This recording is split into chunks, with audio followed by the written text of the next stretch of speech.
Hello, welcome to With Wisdom, and we are now starting a new month, November, uh, which is a transitional month between autumn and winter, and the Mm. days are getting darker and cooler. So, yeah, welcome, Sam. Hi, Gabby. Yes, welcome to With Wisdom, embodying energy, embracing seasons. So, November. What does November mean to you, Gabby? What comes up for you in this month, the 11th month of the year? Hmm. Yeah, it's a month that has changed through the years, and as I just mentioned, it's a bridge between the the summer and autumn and approaching winter. So we are still officially in autumn, but it's a liminal or in between Mm. time for myself, and a time where I get to in contact with what has been lived with my ancestors. No, October, it's end of October is the anniversary of my father's death, and Right. beginning of November is my mother's birthday, which she's not alive. Mm. So since I think 3 4 years, it has been more present, uh, this special days, but with another flavor. Mm. They have transformed from nostalgia and grief and regret into celebration, joy, appreciation, a moment to get in touch with them, and also to share with my son who haven't met, so he didn't meet his grandparents, to share about them or some Mm. anecdotes or stories, you know. So yeah, it has been transforming for a time to appreciate, acknowledge, and celebrate Mm. all people that allow me to be alive in this time. And I really kind of, as you were saying those words, I was thinking, gosh, yes. For me, my I never met any of my grandparents. Hmm. And so I felt that whole, so for you, just like your son, in terms of that, he hasn't had the opportunity to meet your father. Did he meet your mother? When he was a baby, so He he wouldn't doesn't have remember. it. Yeah. So I think I remember one phone call from one of my grandparents when I was Hmm. maybe young, 6, 7 years old. But they passed, and I never had the opportunity to see them. And my grandfather on my maternal side was born on the 5th of November, which Hmm. is today. As we are releasing this podcast, uh, Yeah, video podcast. today, so the 5th of November, and he was called Guy. Now, remember, my family, my background is Sri Lanka, but because of the British rule, he got the name Guy because Guy Fawkes is celebrated on the 5th of November. Oh. So even though he was thousands and thousands and thousands of miles away from the United Kingdom when he was born, he got a very English name, which is quite funny, I think. But it was also this time of the year that I remember my father-in-law died on the 2nd of November. So there's Hmm. this time, this sort of remembering significant people in my life. I do kind of tap into that through November. Mm-hmm. And in particular, those male figures, okay, my father-in-law is not in my family, but obviously in my marriage family, and he Mm-hmm. had a huge impact on my boys when they were growing up in a very fun and joyful way. And so Mm-hmm. there's something around that, even though we're going into the darkest months, there's something about keeping some of that joy alive.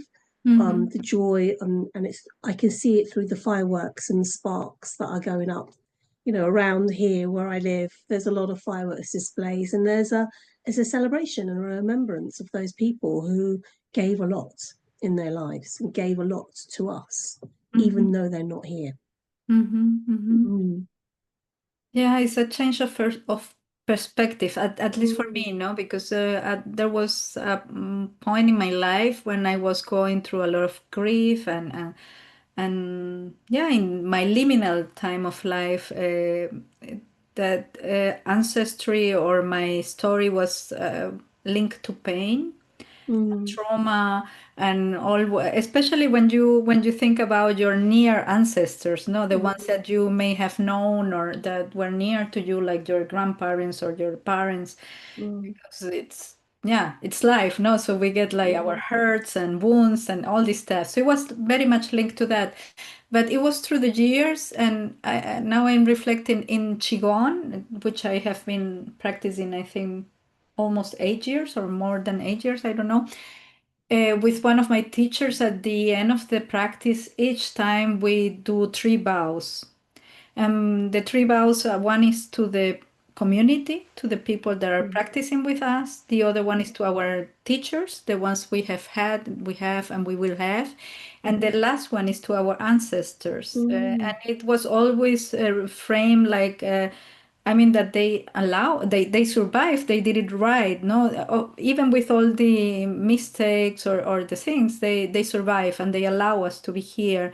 And this has helped me to reframe together through other kind of works with I worked through my ancestral line 3 years ago to appreciate and see, wow, what beautiful jewels. We were speaking in the last episode in October about the mm. gems and the jewels that after purification are left for us or that we gather. And yeah, so it's an invitation. I know it's difficult. So normally this time of the year is tainted with a little bit of, or can be with a lot of grief and Mm, sadness. No, we tend to be sad for what we left behind, or when we lose someone, or we are going through, yeah, to loss. yeah. But this loss is also bringing our hearts near to what is really essential. And Yes, it's like they're picking up the true essence of that person. mm, And actually, there's a celebration I know in the southern hemisphere. I mean, I'm not using the right word. Mexican Day of the Dead. So in Spanish, what's that? el Día de los Muertos. Say that again.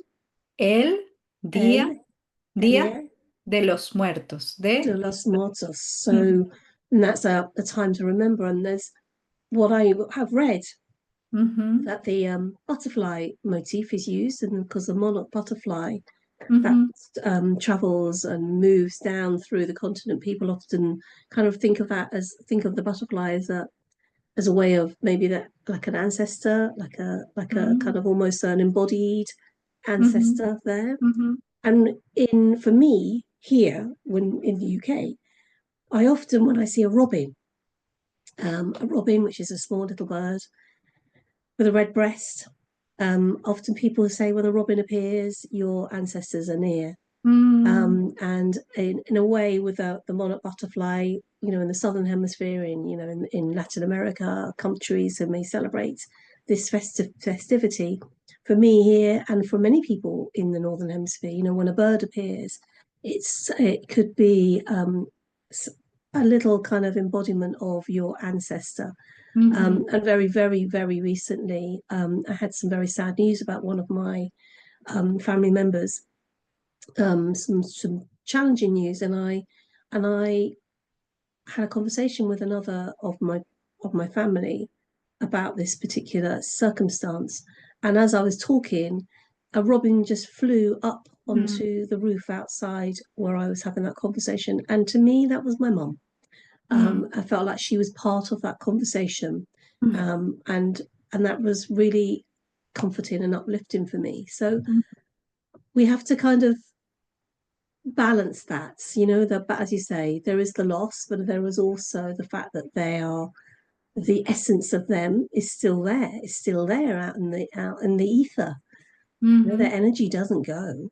No, and even in the embodied way, as you say, my father died 33 years ago, so already quite a lot. And still nowadays, I mean, it for me has been so beautiful that some of his friends, they are my friends in Facebook or from the distance, and Mm, I mean, they became to the years, so they search for me in Facebook or things like that, and send me messages of love, and for me it has been a way that my dad left me messages, right? Yes, lovely. And it's the this reframing, as I said, in these past years has given me the possibility to have a relationship with people that are not anymore in the body, but they are very much alive. My dad, Mm. my grandparents. I was sharing with you, and you're talking about the butterflies. I was recently in a book fair, in a big book fair here in Germany, in Hmm. Frankfurt. And actually, our book is called, how would you say?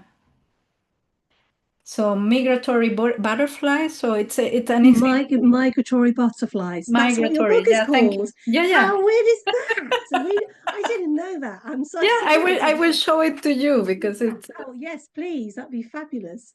yeah, it's See, these things come and they the sort of like serendipity, how we no, I mean pass that knowledge. life is an orchestra of Oh, wow. Look at that. Butterfly wings on. Oh, it's absolutely wonderful. Oh, I and love this that. is about Latin American women. We came from Latin America to Germany, or we live all in Germany, and we all has had this image of what you said, this The migrating monarch butterflies. butterflies. You see, that's Oh my goodness, Gabby, I cannot believe this. yeah. So I mean, it's for me it's interesting because in my case, I ended up in the continent where my ancestors come from, right? For me, Mhm. we are talking about this ancestry. It's also linked for me, and I think for many people, is your identity, right? Mm, In the metal and element in Chinese medicine is about self-worth and right. integrity, and I think the what helps you to go through dark times and difficult times, like when you go through winter, it's the unknown, Mhm. it's linked to fear and all this Mm. stuff, is to have a clarity on your identity, but not in a rigid way, no, but just to know where your roots are from. And in Yeah. the case I was mentioning in the book, because it was a beautiful experience, I had the opportunity to present it in the Spanish scenario. Fabulous. Yeah, and it was like closing cycles, right? So my father went to Venezuela looking for his family. They were looking for, searching for a better life at that point. Venezuela was gave the possibility to that.